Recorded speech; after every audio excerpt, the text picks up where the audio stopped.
নমস্কার বন্ধুগণ। আমি আজকের আবার চলে এলাম আমার গল্পের ঝুলি নিয়ে।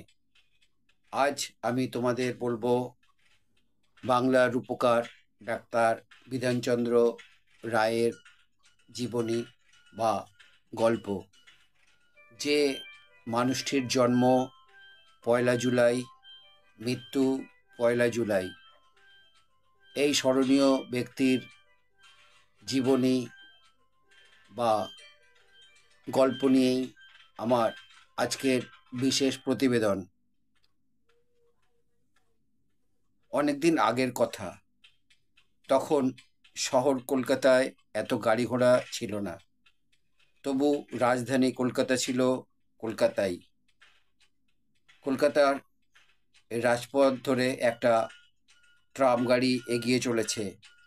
ঘন্টা বাজছে ঢং ঢং। একটা মোটর গাড়ি ট্রাম গাড়িটিকে টপকে এগিয়ে যেতে চাইছে।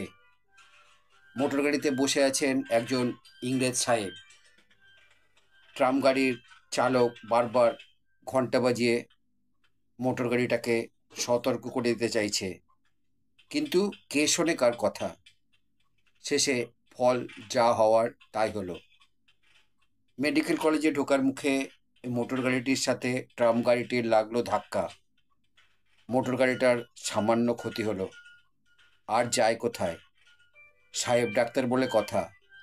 ট্রামের চালক সাহেবের কাছে ধমকানি খেলো খুব। ঠিক সেই সময় মেডিকেল কলেজের গেটের সামনে দাঁড়িয়েছিলেন মেডিকেলেরই একজন ছাত্র। সাহেব ডাক্তার তাকে বললেন, তুমি তো সমস্ত ঘটনায় দাঁড়িয়ে দেখলে।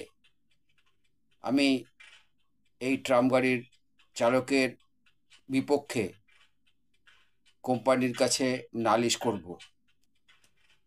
তোমাকে অবশ্যই আমার পক্ষে সাক্ষ্য দিতে হবে। যুবক ছাত্রটি বললেন, অবশ্যই সাক্ষ্য দেবো স্যার, তবে সেই সাক্ষ্য যাবে আপনার বিরুদ্ধে। কারণ চোখের সামনে যে ঘটনাটি ঘটে গেল, তার জন্য সম্পূর্ণ দোষী হচ্ছে আপনার। সাহেব ডাক্তার তখন রাগে মুখ লাল করে বললেন, তাহলে আমার হয়ে সাক্ষ্য দিতে তুমি রাজি নও? যুবক ছাত্রটি সিদ্ধারা সোজা করেই বললেন, মিথ্যে কথা বলতে পারবো না স্যার।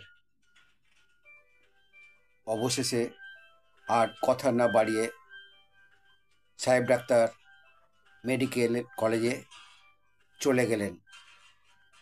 বলতে পারো এই সাহসী সত্যবাদী যুবক ছাত্রটি কে? ইনি হলেন পশ্চিমবাংলার রূপকার এবং পশ্চিমবাংলার মুখ্যমন্ত্রী বিধানচন্দ্র রায়।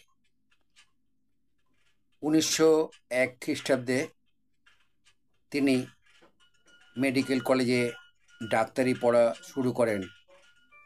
সেই সময়ে তার আর্থিক অবস্থা মোটেই ভালো ছিল না, কিন্তু পড়াশোনায় তার খুবই মনোযোগ ছিল। সেই জন্য মেডিকেল কলেজের সরকারি অধ্যক্ষ কর্নেল লুকিস তাকে খুব ভালোবাসতেন। তারই সহযোগিতায় বিধানচন্দ্র LMS পরীক্ষায় পাশ করেন। এরপর লুকিসের পরামর্শে তিনি ডাক্তারি পড়তে বিলাতে যান এবং ডাক্তার শোরের চেষ্টায় সেখানকার কলেজে ভর্তি হওয়ার সুযোগ পান।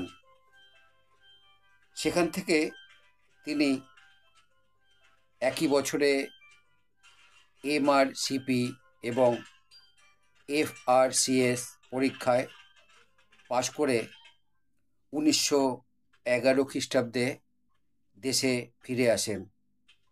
এরপর তিনি ডাক্তার হিসাবে নিজেকে একজন প্রবাদ পুরুষ হিসাবে প্রতিষ্ঠিত করেন।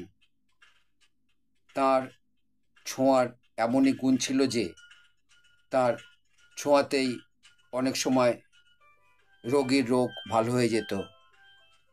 তার চিকিৎসা বিদ্যার এমনই জাদু ছিল যে তিনি দূর থেকে দেখে রোগীর যে কোনো কঠিন রোগ ধরে ফেলতে পারতেন।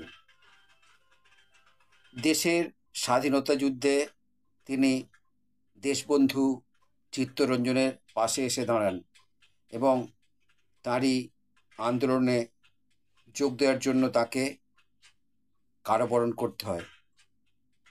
তিনি ছিলেন সত্যিকারের একজন জনদরদি, তাই জেলের মধ্যেও তিনি রোগীদের চিকিৎসা করে থাকেন। তার এই সেবা ধর্মে মুগ্ধ হয়ে ইংরেজ সরকার তাকে মুক্তি দেন। এরপর তিনি একে একে কলকাতার মেয়র, বিশ্ববিদ্যালয়ের উপাচার্য এবং ভারতবর্ষ স্বাধীন হওয়ার পর 1948 সালে বাংলার মুখ্যমন্ত্রী হন।